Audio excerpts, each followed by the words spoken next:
नमस्कार प्रिय विद्यार्थियों, बीए प्रथम वर्ष की इस ऑनलाइन कक्षा में आप सभी का हार्दिक स्वागत है। BA first year political science में दो पेपर हैं। पहला पेपर राजनीतिक विचारों से संबंधित है और दूसरा पेपर भारतीय शासन व राजनीति के संदर्भ में है।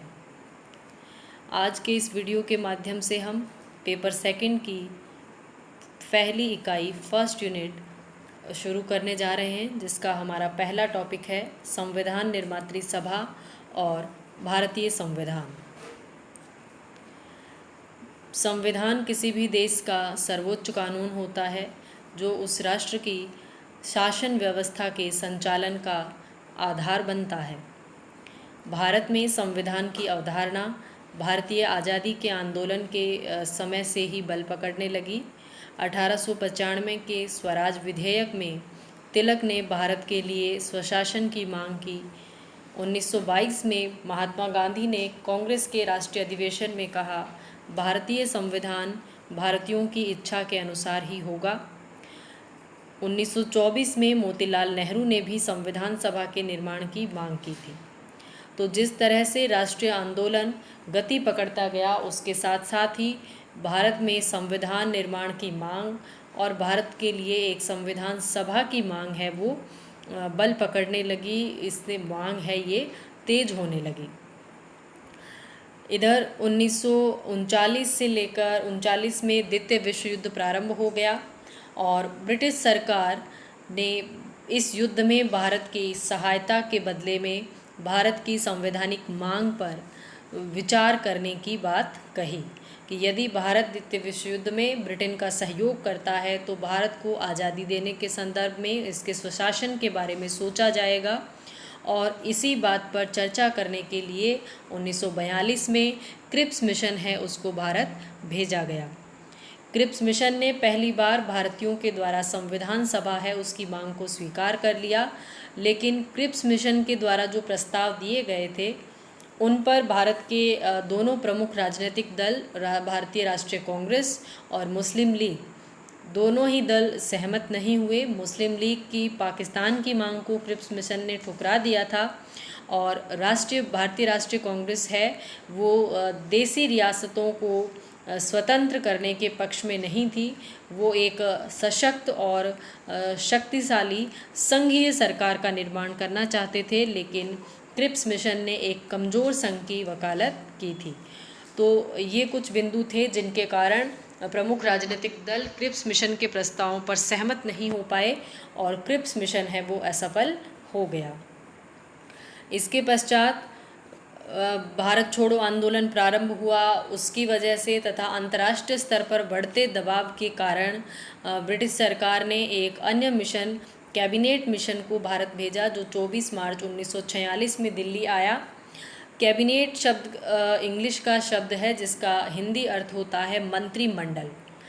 तो इस मिशन के जो सदस्य थे वो ब्रिटिश मंत्रिमंडल के सदस्य थे, इसीलिए इस मिशन को कैबिनेट मिशन या फिर मंत्रिमंडलीय मिशन कहा गया। इसके सदस्य थे पैथिक लॉरेंस, जो भारत सचिव थे, A.V. अलेक्जेंडर और सर स्टैफर्ड क्रिप्स। इसका उद्देश्य अथवा इसका प्रमुख कार्य था कि भारत को शांतिपूर्ण तरीके से सत्ता हस्तांतरण के उपायों को तलाशना, यानी ट्रांसफ़र ऑफ पावर जो भारतीयों को किया जाना था उसके क्या तरीके हो सकते हैं उन पर वर्कआउट करना, उस पर काम करना कैबिनेट मिशन का प्रमुख काम था और ऐसे उपायों की तलाश करना जिस पर प्रमुख राजनीतिक दल है उनको सहमत किया जा सके। इसने लगातार दोनों प्रमुख दलों मुस्लिम लीग और भारतीय राष्ट्रीय कांग्रेस से वार्ताएं की, लेकिन कोई एक रास्ता वो दोनों सुझाने में कामयाब नहीं रहे। तो कैबिनेट मिशन ने अपने स्वयं के प्रस्ताव है वो प्रस्तुत किए। कैबिनेट मिशन के प्रमुख प्रस्ताव थे कि ब्रिटिश प्रांतों और देसी रियासतों को मिलाकर एक कमज़ोर संघ बनाया जाए, यानी ब्रिटिश भारत का मतलब है कि वो प्रांत जो सीधे ब्रिटिश सरकार के नियंत्रण में थे, जैसे मद्रास, बॉम्बे, कलकत्ता, संयुक्त प्रांत, मध्य प्रांत इत्यादि, और दूसरी और इकाइयाँ थी देसी रियासतें जो अभी भी राजाओं के अधीन थी, जो रजवाड़े थे। ये दो प्रकार की इकाइयाँ थी, ब्रिटिश प्रांत और देसी रियासतें। इन दोनों को मिलाकर एक संघ का निर्माण किया जाए जिसके अधिकारिता सिर्फ विदेश संबंध, रक्षा संबंध और मुद्रा और संचार तक सीमित रहेगी, और बाकी सारी जो शक्तियाँ होगी वो प्रांतों को दे दी जाए। एक संविधान सभा का निर्माण किया जाएगा जिसमें सीटों का आवंटन जनसंख्या के अनुपात में हो। प्रांत में 10 लाख की जनसंख्या पर एक प्रतिनिधि होगा और इन स्थानों को साधारण, मुस्लिम और सिख, इन 3 भागों में बांट दिया जाएगा। इन प्रांतीय सदस्यों, प्रांत की ओर से ये जो संविधान सभा के सदस्य चुने जाने हैं, इनका निर्वाचन प्रांतीय विधानसभाएं करेगी, क्योंकि ब्रिटिश जो प्रांत थे उनमें उस समय विधानसभाएं थी, गवर्नर थे, उनमें एक लोकतांत्रिक तरीके की शासन पद्धति है वो स्थापित की जा चुकी थी। तो उन प्रांतों की ओर से संविधान सभा के जो सदस्य चुने जाने थे वो विधानसभाएं चुनने वाली थी, और रियासतों के जो प्रतिनिधि थे उनका चयन ब्रिटिश भारत के चुने गए प्रतिनिधि और रियासतों की समिति के बीच किसी समझौते के अनुसार होना था। इस तरीके से निर्वाचन होंगे। इन निर्वाचनों में वयस्क मताधिकार को नकार दिया गया, क्योंकि इसमें बहुत ज़्यादा समय और धन के व्यय की संभावनाएं थी। संविधान सभा तुरंत वो निर्मित करना चाहते थे, इसलिए वयस्क मताधिकार है उसको नहीं अपनाया गया। संविधान सभा की प्रारंभिक बैठक के बाद ये सदस्य अपने आप को 3 वर्गों में बांट लेंगे। पहला वर्ग होगा हिंदू बहुमत वाले प्रांतों के प्रतिनिधि, दूसरा मुस्लिम बहुमत वाले उत्तर पश्चिमी प्रांतों के प्रतिनिधि, और तीसरा समूह होगा मुस्लिम बहुमत वाले उत्तर पूर्वी प्रांतों के प्रतिनिधि। इस प्रकार से 3 समूह अथवा ग्रुप बनाए जाएंगे। ये ग्रुप पहले अपने समूह में शामिल सभी प्रांतों का संविधान बनाएंगे, उसके बाद अपने समूह के लिए एक संविधान बनाएंगे, और तीसरी स्टेप में वो एक संघीय संविधान का, एक केंद्रीय सरकार का संविधान बनाएंगे। यानी इस स्कीम के तहत 3 प्रकार के संविधान या कॉन्स्टिट्यूशन बनाए जाने थे। पहला था वर्ग के प्रांतों का संविधान, दूसरा वर्गों का संविधान, और तीसरा होना था केंद्रीय अथवा संघीय सरकार का संविधान। इस स्कीम के अनुसरण में, इस स्कीम के पालन के स्वरूप जुलाई 1946 में संविधान सभा के चुनाव हुए। कुल सदस्य संख्या थी 389, जिसमें 292 सदस्य ब्रिटिश प्रांतों के थे और 4 चीफ कमिश्नर क्षेत्रों से, यानी 296 सदस्य जो थे वो ब्रिटिश भारत से थे, और 93 सदस्य है वो देसी रियासतों, रजवाड़ों के प्रतिनिधि होने थे। इन निर्वाचन के पश्चात दलीय स्थिति कुछ इस प्रकार थी। कांग्रेस को 208 सीटें प्राप्त हुई और मुस्लिम लीग को 73 सीटें हासिल हुई।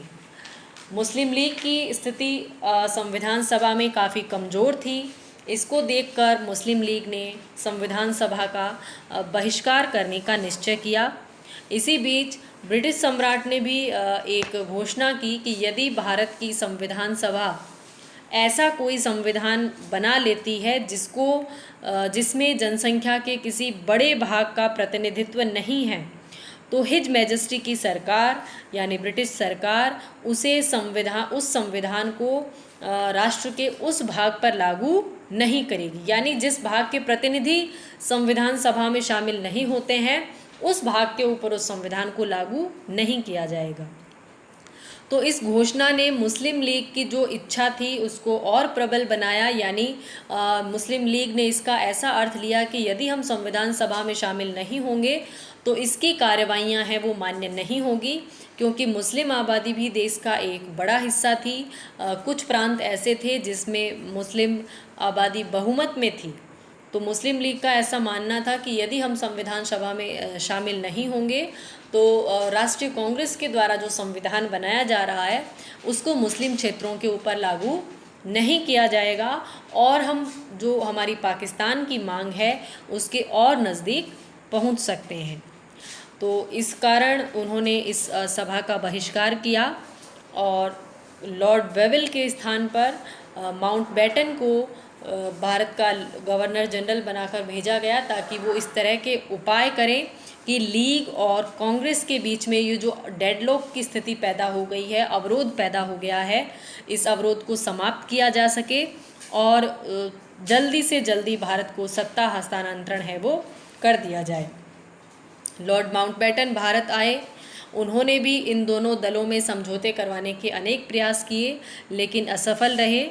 तो 3 जून 1947 को माउंटबेटन ने भारत को 2 डोमिनियंस में, 2 अधिराज्यों में विभाजित करने की घोषणा की, यानी उन्होंने पाकिस्तान निर्माण को आधिकारिक रूप से स्वीकृति दे दी।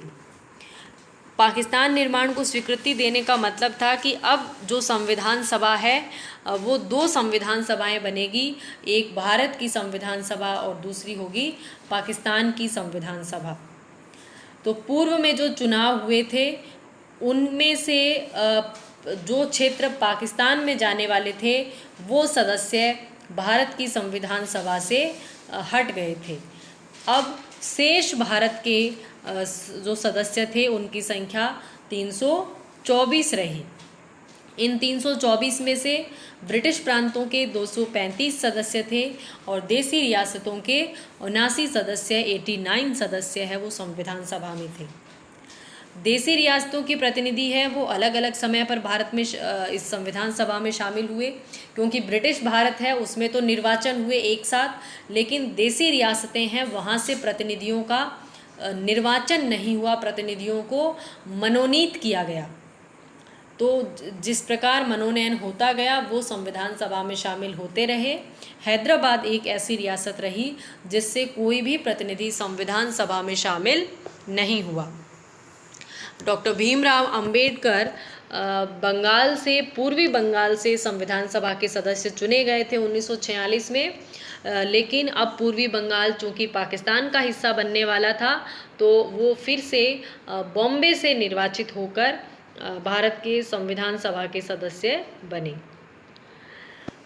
इसके पश्चात अगले चरण में अंतरिम सरकार का एक गठन किया गया। अंतरिम सरकार मतलब ऐसी सरकार जो अस्थायी समय के लिए है। अस्थायी समय कितना कि जब तक भारत का संविधान अस्तित्व में आकर और नए निर्वाचन यहाँ पर नहीं करवा लिए जाते, तब तक अस्थायी रूप से एक सरकार काम करने वाली थी। उसे अंतरिम सरकार या इंटरिम गवर्नमेंट कहा गया।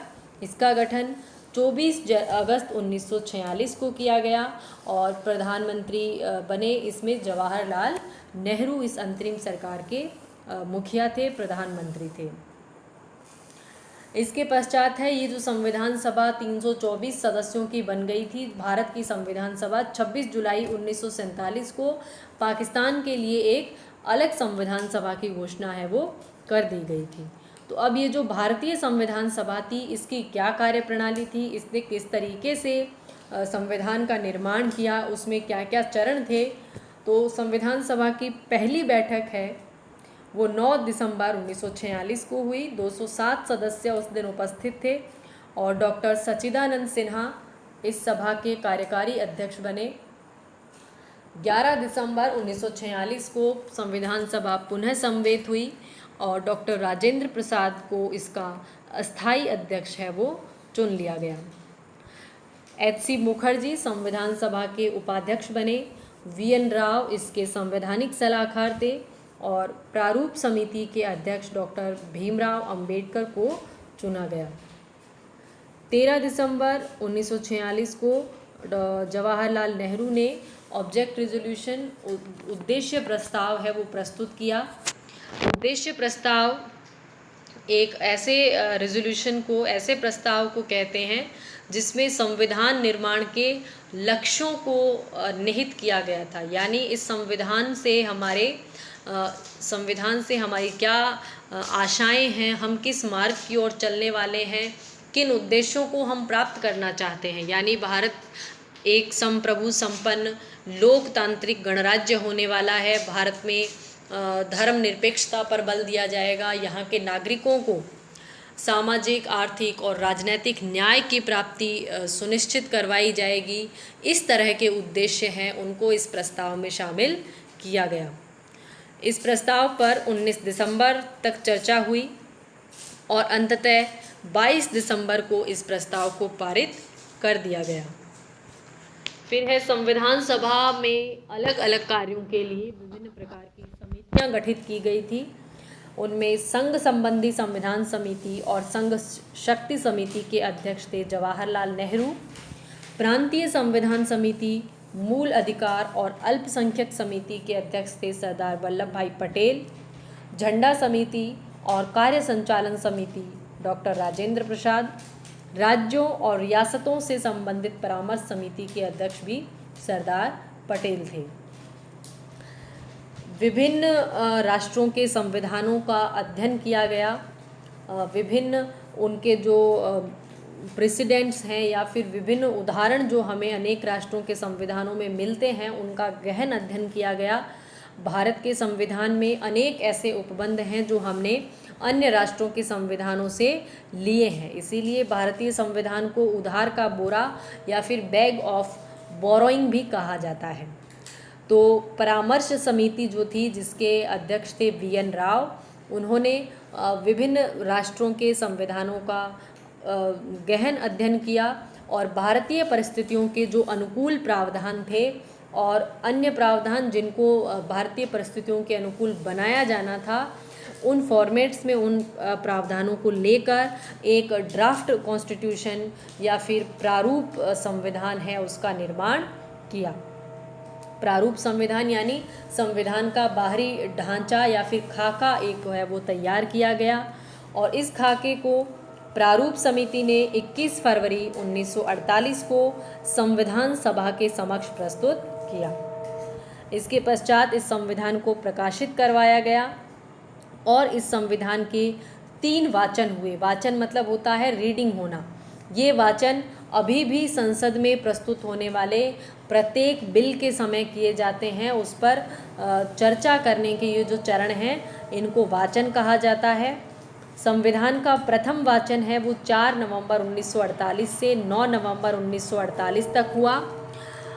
इस वाचन में इस पर साधारण वाद विवाद अथवा चर्चा हुई और द्वितीय वाचन 15 नवंबर 1948 से 17 अक्टूबर 1949 तक हुआ, जिसमें संविधान पर धारावार विचार हुआ, यानी एक एक अनुच्छेद पर विचार विमर्श है वो किया गया। और तीसरा वाचन है वो 17 नवंबर 1949 से लेकर 26 नवंबर 1949 तक किया गया। 26 नवंबर 1949 को ही संविधान को पारित कर दिया गया, यानी इसको पास कर दिया गया और इस दिन संविधान सभा में 284 सदस्य हैं वो उपस्थित थे। इन सभी सदस्यों ने संविधान की 3 प्रतियां बनाई गई, उन प्रतियों पर हस्ताक्षर किए और भारतीय संविधान है वो अपने अस्तित्व में आ गया। संविधान निर्माण के इस महान कार्य में 2 वर्ष 11 माह और 18 दिन का समय लगा। अंतिम रूप से पारित संविधान में 395 अनुच्छेद और 8 अनुसूचियां थी। वर्तमान संविधान में 12 अनुसूचियां हैं और अनुच्छेद 395 है। संविधान के कुछ अनुच्छेद जो थे उनको उसी दिन यानी संविधान पारित होते ही 26 नवंबर को ही लागू कर दिया गया, लेकिन शेष जो संविधान है उसको 26 जनवरी 1950 से ही लागू किया गया। ये थी संविधान निर्मात्री सभा और संविधान के निर्माण की प्रमुख प्रक्रियाएं, संविधान निर्माण प्रक्रिया के प्रमुख चरण। और इसके साथ ही हमने ये अपना पहला टॉपिक है ये समाप्त कर लिया है। और अब विद्यार्थियों से आशा है कि वो 2 प्रश्न हैं उनके बारे में पढ़ें, उनको हल करने का प्रयास करें कि संविधान के कौन से अनुच्छेद थे जिनको 26 नवंबर 1949 को ही लागू कर दिया गया। हम हर वर्ष 26 जनवरी को गणतंत्र दिवस मनाते हैं क्योंकि इस दिन भारत का संविधान है वो लागू हुआ था, लेकिन कुछ प्रावधान है वो 1949 26 नवंबर को ही लागू कर दिए गए थे। तो आप पता लगाएं कि कौन से वो प्रावधान थे, कौन से वो अनुच्छेद थे जिनको 1949 में ही लागू किया गया। और दूसरी महत्वपूर्ण चीज़ जो आपको पढ़नी है वो है कि शेष जो संविधान है उसको 26 जनवरी को ही क्यों लागू किया, यानी 2 महीने तक जो शेष जो संविधान है उसको क्यों नहीं लागू किया गया। 26 जनवरी में ऐसा क्या खास था कि इस दिन का इंतज़ार है वो किया गया। इसके अलावा आप लोगों की अगर कोई क्वेरी है तो उसे भी आप कमेंट बॉक्स में डाल सकते हैं। धन्यवाद।